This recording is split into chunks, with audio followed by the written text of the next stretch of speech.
Hi everyone, I have the Black History fact of today, and we are going to be talking about the Negro Motorist Green Book.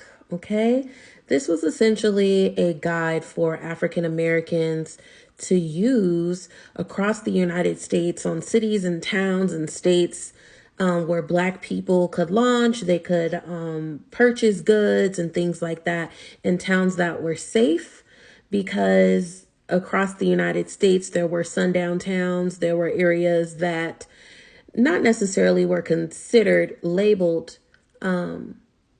sundown towns, but they were dangerous, or there were events that occurred that, left it a little bit skeptical and a little bit unsafe. So African Americans used this guide. So it was an annual guidebook for African Americans road trippers, founded and published by New York City mailman Victor Hugo Green from 1936 to 1967, from a New York focused first edition published in 1936. Green expanded the work to cover much of North America.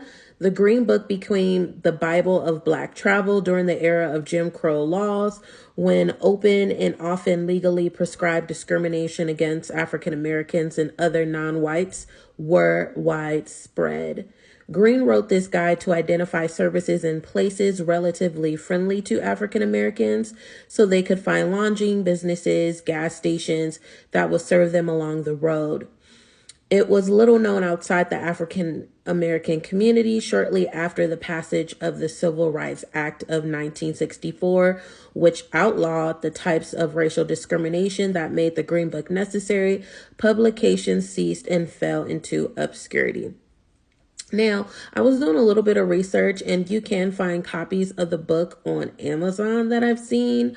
But I know some of y'all are participating in boycotting Amazon.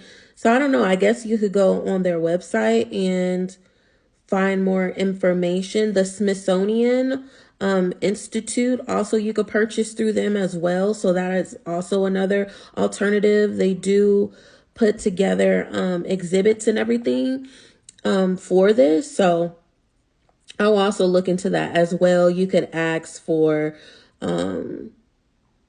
information. There's contact information on the Smithsonian Institute on, how you could get more information involving the subject matter. So I thought this was really good. I think it's still needed to this day because there still are sundown towns that are still here.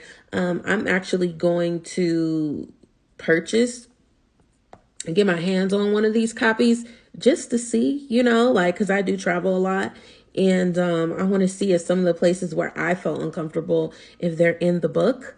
But I think this is something should go back into publication, because especially with this Trump administration, we don't know what's going on. And, these people, these white supremacy groups is popping out across the United States, purposely trying to start with people of color and or marginalized groups in general. And I think this is something that is just needed, just for safety purposes and things like that. But shout out to him for thinking of something like this. Like, this is amazing. But yeah, that is your Black History fact of the day.